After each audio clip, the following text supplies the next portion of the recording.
apprendre des populations.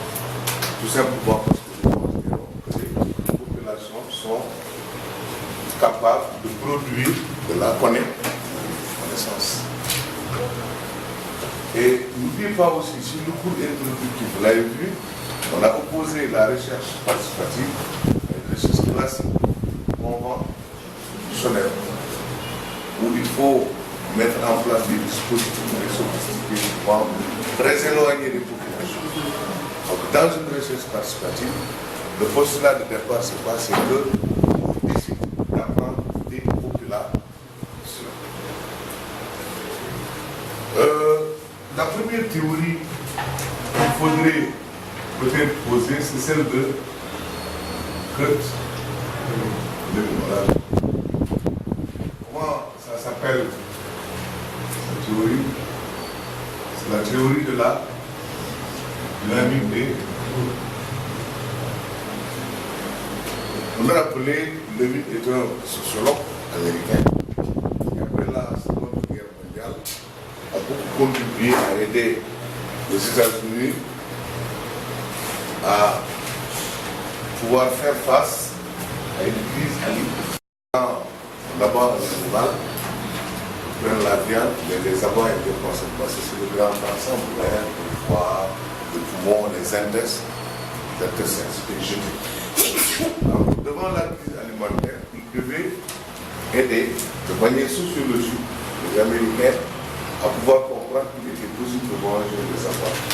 Et en réalité, il avait fait un expériment où il faut surtout leur enseigner et leur sensibiliser sur les abats. Donc, le premier groupe, lui, il arrive et on enseigne, on sensibilise sur les abats. On va leur dire que les abats sont très riches en vitamines, les abats peuvent faire ceci, etc. Et après, on s'arrête. Dans le deuxième groupe, il va simplement, même chose, leur enseigner, les sensibiliser. Il passe à une deuxième étape, c'est-à-dire qu'il leur demande de faire une démonstration culinaire. C'est-à-dire, on va prendre les abats et faire quelques démonstrations aussi de le faire. On le fait pour eux. On leur fait une démonstration. Mais dans le troisième groupe, qu'est-ce qu'il est intéressant de faire? C'est quoi? Il le soumet à un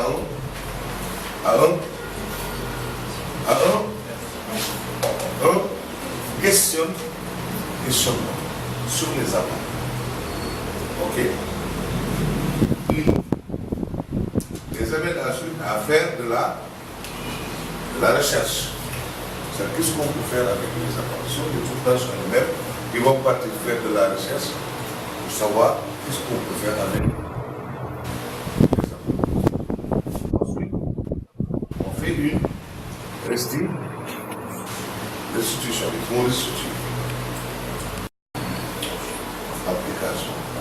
Et il a constaté qu'il y avait après une appropriation. Regardez la troisième démarche. Donc, on est parti de questionnement. Donc, pourquoi on jette des abats? Qu'est-ce qu'on peut faire avec les abats? Et sur la base donnée, bien sûr avec un brainstorming.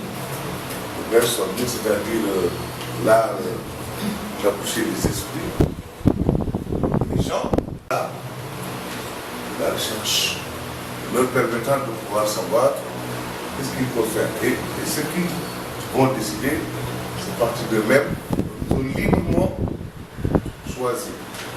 Ils ont fait des propositions. Et ils vont aussi aller vers une application, une démonstration qu'ils ont librement choisi et on est arrivé à l'appropriation.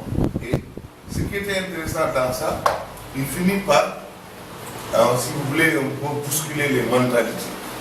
Et les gens ont commencé à consommer les abats. Mais dans la première expérience, qu'est-ce que vous constatez?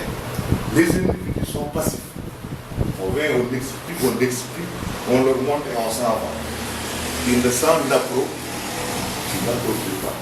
Dans la deuxième expérience, bon, c'est vrai, on va discuter, on va poser des questions, on va faire une application, on va faire une démonstration.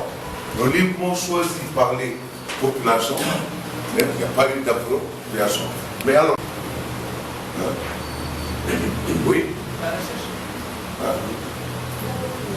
Dans la troisième expérience, qu'est-ce qui est intéressant? Rapidement, on va faire une récapitulation. Oui.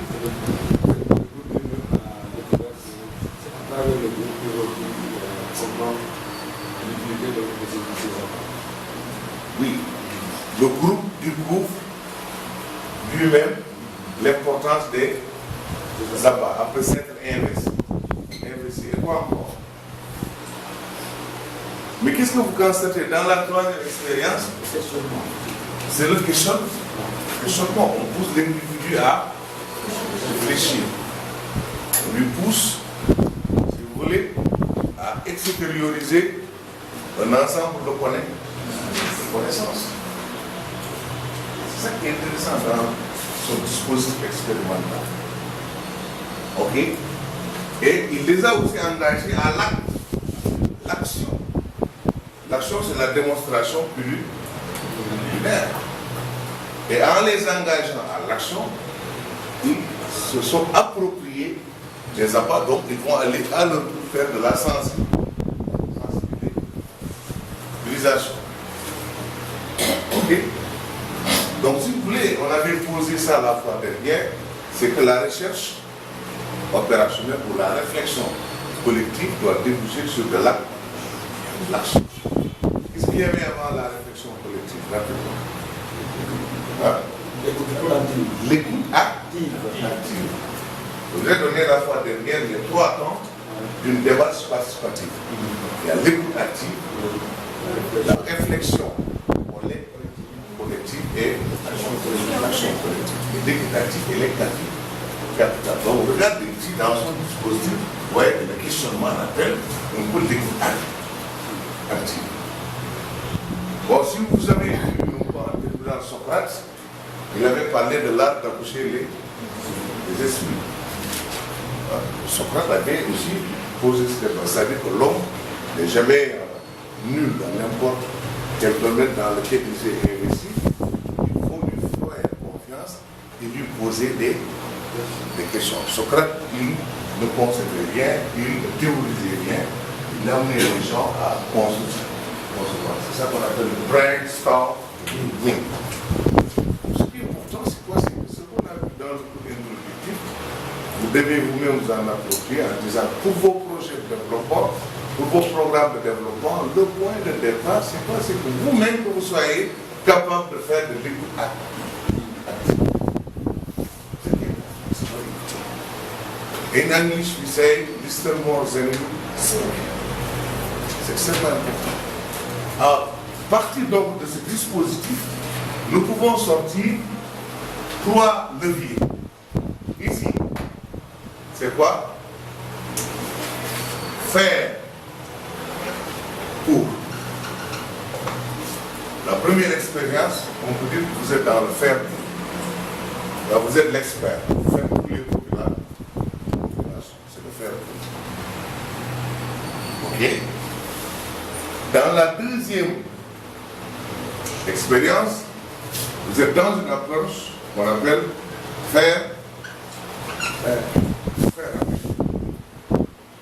avec.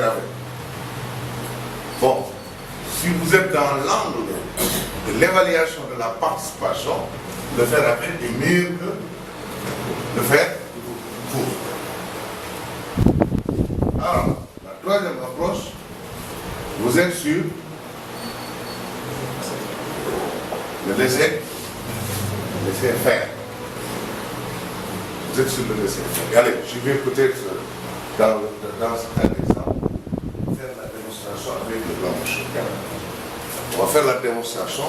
Vous allez le voir pour comprendre quelle est la différence entre ces 3 approches.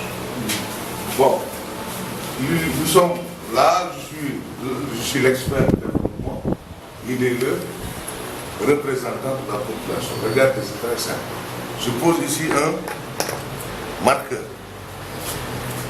Je veux que le marqueur arrive aux populations. La première approche, c'est quelle approche? Je prends le marqueur, je lui donne le marqueur. Ça, c'est le fait.